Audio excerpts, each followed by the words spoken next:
Good morning students, welcome to the online classes of City Women's College, and today here in this video we will understand about evaluation. आज हम मूल्यांकन के बारे में समझेंगे, ठीक है?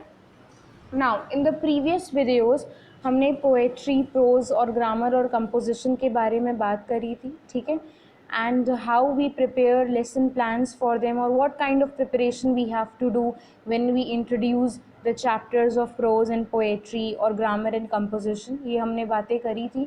Now आज के इस वीडियो में हम मूल्यांकन या evaluation के बारे में समझेंगे कि आखिर ये है क्या, ठीक है?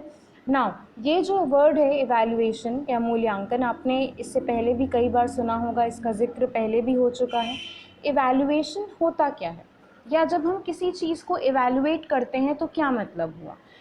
देखिए, जैसे एक एग्ज़ाम्पल से हम समझते हैं कि भाई स्कूल में जब आप पढ़ते हो तो हर एक एक टाइम इंटरवल के बाद आपके एग्ज़ाम्स होते हैं, चाहे फिर वो क्लास टेस्ट हो, यूनिट टेस्ट हो, या हाफ ईयरली हो, या एनुअल एग्जामिनेशंस हो. What is the purpose behind those exams और those test? The purpose behind those tests or those examination is to check the understanding, to check the knowledge level of the students. यानी वो जो exams या जो test conduct किए जाते हैं उनके पीछे का मोटिव यही होता है कि बच्चे की अंडरस्टैंडिंग को चेक किया जा सके कि उसने जो पढ़ा, ठीक है, अभी तक, तो उसको क्या समझ में आया, कितना समझ में आया. क्योंकि जितना भी आपको पढ़ाया जाता है उसी में से आपको टेस्ट दिया जाता है, ठीक है. तो जब भी आप टेस्ट देते हो तो वो ये उसके पीछे का एम यही होता है कि ये देखना कि बच्चे को कितना समझ में आया या उस टॉपिक के बारे में कितनी नॉलेज है जो टेस्ट में आपको दिया गया है, ठीक है. Now how do you get to know about your results? आपको अपने एग्ज़ाम्स के रिज़ल्ट के बारे में कैसे पता चलता है?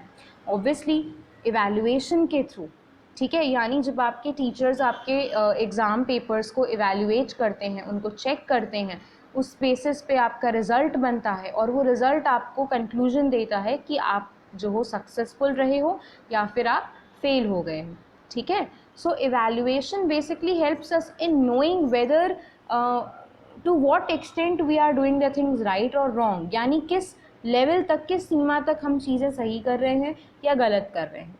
And with the help of that information जो हमें इवैल्यूएशन या मूल्यांकन के थ्रू मिलती है, उस इंफॉर्मेशन या उस डेटा की हेल्प से हम मॉडिफिकेशन कर सकते हैं आगे आने वाली अपनी स्ट्रैटेजीज़ में, अपने मेथड्स में, ताकि हम अपने सक्सेस रेट को बढ़ा सकें और जो हमारा फेलियर रेट है उसको हम कम कर सकें, ठीक है, या बिल्कुल ही गायब कर सकें, राइट. तो इवैल्यूएशन जो है या जो मूल्यांकन है, it is the process which helps us in accessing the results of our action. हमने जो एक्शन किया, जो हमने काम करा, उसके रिजल्ट को एक्सेस करने में इवैल्यूएशन हमें हेल्प करता है, ठीक है. Now on your screens you can see the meaning of evaluation has been given, जिसमें लिखा भी हुआ है that it is a very important part of the whole teaching learning process, right. and it helps the teachers as well as the students to modify their learning. यानी teacher हो या student हो, evaluation वो process है जो दोनों की ही मदद करता है. टीचर्स की मदद करता है ये जानने में कि भाई कितने बच्चे हैं जिनको प्रॉब्लम हो रही है, ठीक है. तो जब टीचर को ये पता चल जाता है क्योंकि these are the number of student जिन्हें इन चीज़ों में दिक्कत हो रही है, तो वो अपने लर्निंग मेथड्स या टीचिंग मेथड को इम्प्रूव करते हैं ताकि उन बच्चों की हेल्प करी जा सके, उनके प्रॉब्लम्स के सल्यूशन ढूंढे जा सके, ठीक है. स्टूडेंट्स को एवेल्यूएशन इस तरीके से हेल्प करता है कि उन्हें ये पता चलता है कि वो कितने पानी में हैं, उन्हें कितनी मेहनत करनी है, ठीक है, how much hard work they need to do in order to achieve the desired results, okay, क्योंकि उन्हें अपनी परफॉर्मेंस के बारे में समझ में आता है, okay. Now moving forward to the definition of evaluation जो कि हमें CEBB ने दी है. Now he states that it is the systematic correction and interpretation of evidence leading as a part of a process to a judgment of value with a view to action.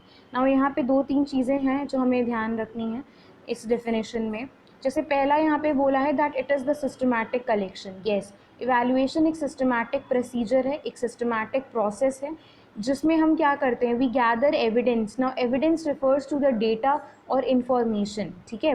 तो जो भी data या जो भी evidence हमें मिलता है उसको हम इंटरप्रेट करते हैं, उसे हम समझते हैं और उसको हम इस तरीके से समझते हैं कि हम जज कर पाएँ किसको, जो हमारे एक्शंस थे उसे जज कर पाएँ, हम ये समझ पाएँ कि आखिर चीज़ें सही हुई हैं या गलत हुई हैं, क्योंकि उसी को ध्यान में रखते हुए we have to modify and we have to bring out the changes in our actions so that we can achieve more towards our goals and objectives, right? तो ये जो आपकी डेफिनेशन है ये बेसिकली हमें ये बता रही है कि इवैल्यूएशन एक सिस्टमैटिक, एक क्रमबद्ध प्रक्रिया है जहाँ पे जो इन्फॉर्मेशन या डेटा हमें मिलता है हम उसे इंटरप्रेट करते हैं, उसकी मीनिंग को, उसके रिज़ल्ट को हम समझते हैं और उसके रिज़ल्ट को ध्यान में रखते हुए हम आगे के अपने एक्शंस लेते हैं, ठीक है। Now we have few more definition जिसको हम समझते हैं ताकि आप को इवैल्यूएशन का मीनिंग और अच्छे से समझ में आए। Okay okay, now here we have 2 more definitions, जिसमें पहली डेफिनेशन डांडेकर ने दी है and he states that evaluation may be defined as a systematic process of determining the extent to which educational objectives are achieved by pupil. Okay, now evaluation again यहाँ पे देखिए systematic word use हुआ है, ठीक है। Evaluation एक systematic, एक क्रमबद्ध प्रक्रिया है, ठीक है, जिसमें हमें क्या पता चलता है, we get to know the extent, we determine the extent, हमें ये पता चलता है कि किस लेवल तक हम चीज़ें सही कर पा रहे हैं या गलत कर रहे हैं, and it also helps us to know whether the objectives are being properly achieved by the pupil और नॉट। नाउ यहाँ पे जो प्यूपिल वर्ड है it refers to the students, ये बच्चों की तरफ इशारा कर रहा है, विद्यार्थियों की तरफ इशारा कर रहा है कि भाई इवैल्यूएशन वो प्रोसेस है जिससे हमें ये पता चल पाता है कि जो स्टूडेंट्स हैं वो अपने ऑब्जेक्टिव्स को, अपने एजुकेशनल ऑब्जेक्टिव्स को अचीव कर पाए हैं या नहीं कर पाए, ठीक है, या किस लेवल तक कर पाए हैं। Then the next definition that has been given by Quillen and Hanna, and they state that evaluation is the process of gathering and interpreting evidence on changes in the behavior of the students as they progress through school. now again यहाँ पे data की बात हुई है कि जो evaluation है ये वो प्रोसेस है जहाँ पे हम इंफॉर्मेशन गैदर करते हैं, उसे अंडरस्टैंड करते हैं, समझते हैं about the various changes that we see in the students in their whole teaching learning process. यानी एक स्कूल जब तक एक स्कूल की लर्निंग जब तक चलती है तब तक एक बच्चा जो अलग अलग चेंजेस से गुजरता है उन चेंजेस को समझने में एवैल्यूएशन हमारी हेल्प करता है, ठीक है, उन चेंजेस को पहचानने में एवैल्यूएशन हमारी हेल्प करता है, and how we can choose the correct alternatives or choose the correct actions in order to modify those behavior, ये हमें evaluation के उस result से पता चल पाता है। तो ये जो 3 डेफिनेशन हमने समझी उसमें हमें क्या क्या चीज़ें समझ में आई कि पहला, इवैल्यूएशन एक कॉन्टिन्यूस प्रोसेस है, ठीक है, सेकंड ये एक सिस्टमैटिक प्रोसेस है, ठीक है, third it gives us some sort of data और एविडेंस, हमें इंफॉर्मेशन या हमें डेटा या कोई ना कोई एविडेंस मिलता है जब हम इवैल्यूएट करते हैं, एंड फोर्थ थिंग कि on the basis of that result और the data which we have collected, हमने जो भी इवैल्यूएशन करा है, जो भी डेटा या जो भी इंफॉर्मेशन हमें मिली है बाय इवैल्यूएटिंग एवरीथिंग, उस डेटा को यूज़ करके हम आगे जो भी हमें चेंजेस लाने हैं ताकि हम अपने एक्शंस को अपने एम्स और ऑब्जेक्टिव्स की तरफ डायरेक्ट कर सकें, ये हमें इवैल्यूएशन जो है अल्टीमेटली ये इंफॉर्मेशन हमें दे पाता है। तो ये 4 थिंग्स जो हैं आपको अपने दिमाग में रखनी है, that first it is a continuous process, it is a systematic process, evaluation gives us the data and evidence which we need for further understanding, and last one is that with the help of that data or that information we can bring out the desirable changes in our behavior and in our actions, ठीक है। now moving forward towards the characteristics of evaluation, अब हम बात करते हैं evaluation की कुछ characteristics की।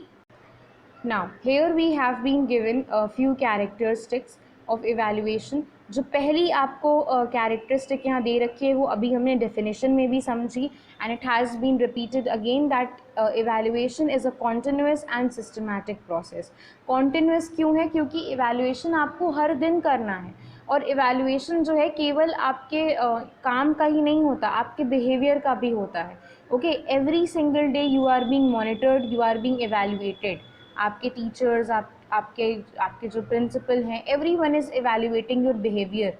ओके, क्योंकि इवैल्यूएशन बोथ क्वांटिटेटिव और क्वालिटेटिव दोनों होता है नेचर में, ठीक है। तो इवैल्यूएशन एक कॉन्टिन्यूस प्रोसेस है जो रोज़ चलती है, हमेशा चलती है, हर लेवल पे चलती है, और एक सिस्टमैटिक प्रोसेस है, क्योंकि इसमें एक हम प्रॉपर प्रोसेस, जब जहाँ पे भी प्रोसेस वर्ड आ जाता है तो प्रोसेस का मतलब ही हो गया जहाँ चीज़ें एक सीरीज़ में चल रही हैं।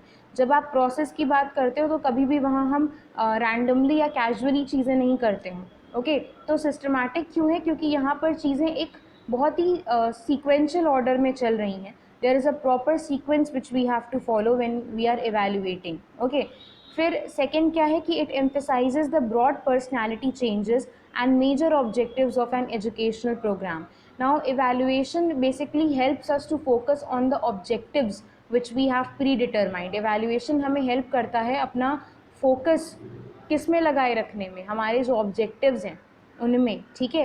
And it also tends to help us in changing the behaviour. ये हमें हमारे बिहेवियर को मॉडिफाई करने में, चेंज करने में भी हेल्प करता है, so that we can achieve those objectives जो हमने डिसाइड कर रखे हैं।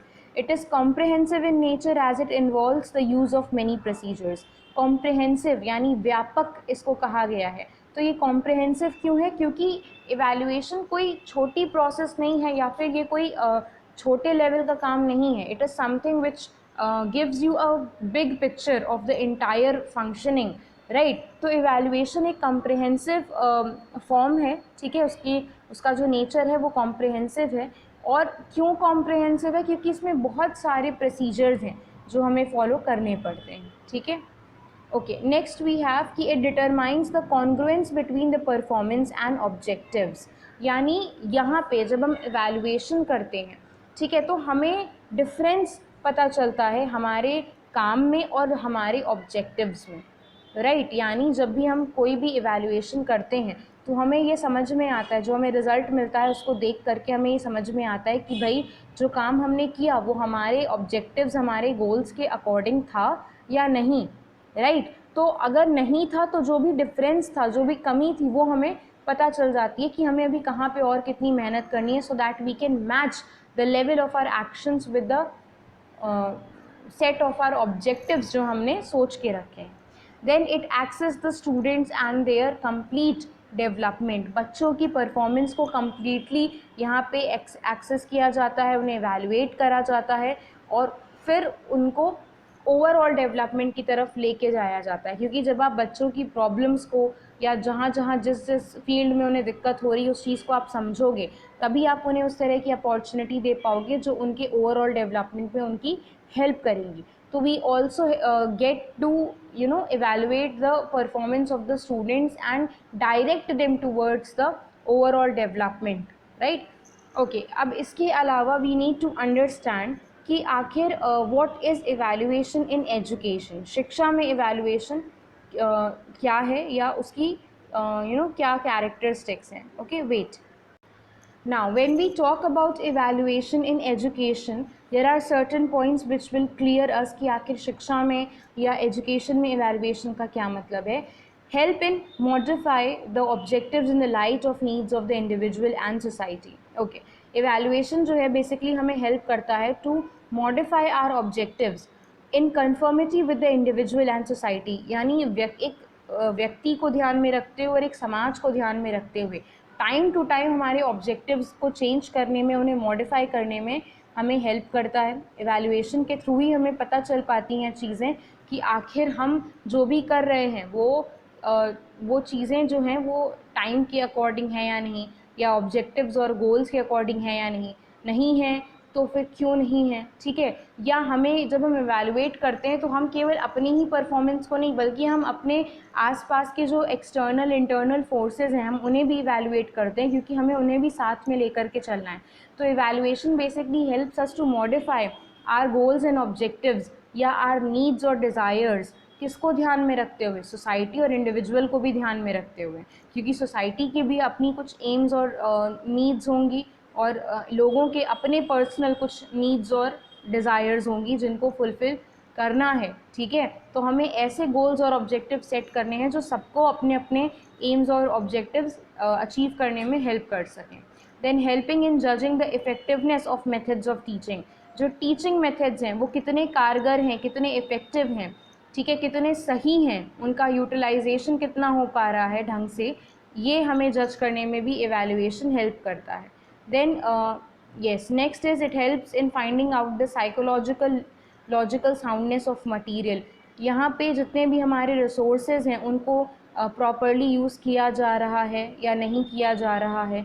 It also helps us to study the behaviour of a person, to understand the mentality of a person.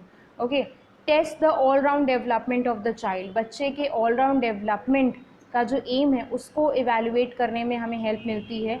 हमें ये जानने में हमें ये जानने को मिलता है कि आखिर जो ओवरऑल डेवलपमेंट का एक हमारा एम या टारगेट है वो अचीव हो पा रहा है या नहीं, बच्चों को वो पूरी अपॉर्चुनिटीज़ मिल पा रही हैं या नहीं जिससे उनका सर्वांगीण विकास होगा या नहीं.